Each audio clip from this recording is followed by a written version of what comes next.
आज नगरपालिकेत काय निवेदन देण्यात आले?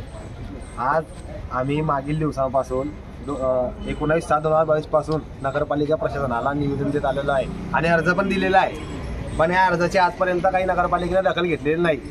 या अर्जामध्ये आम्ही असं नमूद केलं होतं की आमच्या वाड्यामध्ये जो न्हावी दरवाजा बांधला गेलेला आहे त्या दरवाजाला बांधून 10 वर्ष झालेले आहे, तरी त्या दरवाजाचा आतापर्यंत प्लास्टर पडत चाललेला आहे। तर लहान मुलं शाळेत जाता येऊ जाऊ करता ते प्लास्टर त्या मुलांच्या डोक्यावर पडू शकतं किंवा त्यांना विजा होऊ शकतं, त्यामुळे आर्थिक नुकसान होईल, कोणाच्या मुलाला काही लागेल, पण नगरपालिका प्रशासन त्याच्यावर लक्ष द्यायला तयार नाही। त्याच्यानंतर शाळेसमोर इथलं घाण असते, तिथे लहान लहान मुलं असतात, त्या घाण्यामुळे त्या मुलांना आजार होऊ शकतात।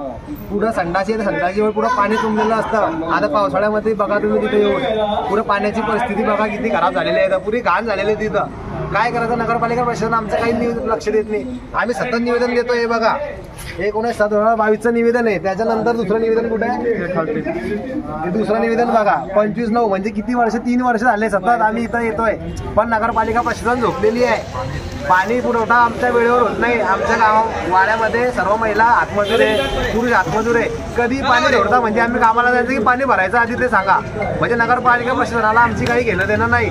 प्रशासनाला फक्त पैसा पाहिजे, जे म्हणजे आर्थिक काय आपण नगरपालिकेत आलं बिलं पास झाले सांगता, आणि नगरपालिकेमध्ये आलं आम्ही म्हणतो की आमचं काम करा, तर नगरपालिकेचे कर्मचारी म्हणता आमचे बिलं पास नाही होत, म्हणजे आम्ही करायचं काय? म्हणजे यांची बिलं पास नाही होणार तर आमचं कामच नाही होणार का? नगरपालिकेमध्ये रिपेअरिंग झाली दाखवत आहे आणि इथं दाखवतोय की आम्ही तिथं रिपेअर केले, कामं केले, म्हणजे कोणत्या गोष्टी आहे या? हे सर्व खोटा प्रशासन कारभार चालू आहे इथं। नगरपालिकेने यावर सीओ साहेबांनी लक्ष द्यायला पाहिजे, आमचं एवढं निवेदन आहे। आणि जर आज संध्याकाळपर्यंत आमचं काम झालं नाही तर आम्ही इथं डायरेक्ट घाण आहे सर्व उपोषण करू, आणि जे घाण जिथे जमा झालेले आहे तिथं घाण पूर्ण नगरपालिकेवर फेकू येऊन डायरेक्ट।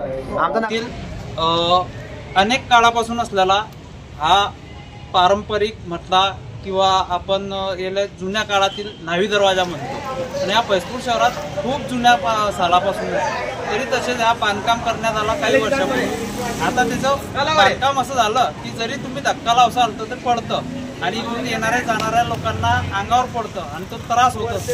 तरी तसेच आम्ही 2022 सालामध्ये आमच्या सहकारी मित्रांसोबत किंवा आम्ही सर्वांनी 2022 या सालामध्ये एक निवेदन दिलं, त्यावर ते OC देण्यात आली आम्हाला, पण 3 वर्षात काही तक्रार घेतली गेली नाही नगरपालिकेकडून। तरी त्याच्यानंतर आम्ही परत ह्या 2-4 दिवसात परत एक निवेदन दिलं, परंतु प्रशासनाला आमच्या गोष्टीकडे लक्ष देण्याचा टाइम नाही।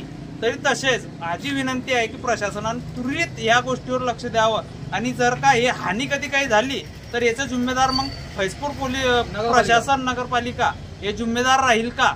या गोष्टीची त्यांनी नोंद घ्यावी, आमची विनंती आहे। आम्ही विनंतीपूर्वक हे काम करतो आहे आणि विनंत्या करतोय हात जोडून, आणि हे आमची ज्या तक्रारी आहे या जनतेसाठी आहे, आमच्यासाठी आहे, भविष्यात कोणाला काही होऊ नये।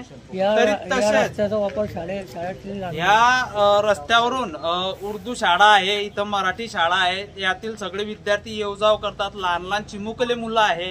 या लोकांवर कधी काही कोणाच्या मुलाला काही हानी झाली तर याचा जिम्मेदार कोण राहील? या सगळ्या गोष्टीचा आम्हाला प्रशासनासोबत प्रश्न पडलाय, आणि आम्ही या गोष्टीत 3 वर्षापासून तक्रार देतोय, परंतु आमचं कोणीच ऐकत नाही। मग आता आम्ही जावं कोणाकडे? मग या जनतेला कोणी वाली नाही का?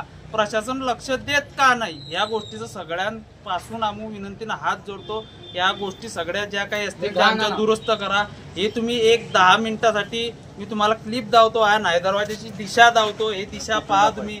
इथं का ढोरं चारता की आता इथं काय करता असा आम्हाला प्रश्न पडलाय, पाहून घ्या एकदा। आग्या स्वच्छ भारत अभियान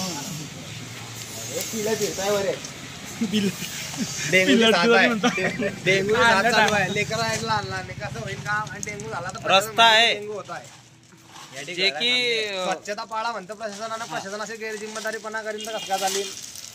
प्रशासनाचं कार्यकर्ते वर्करनी प्रशासनाचं साफसफाई करतील।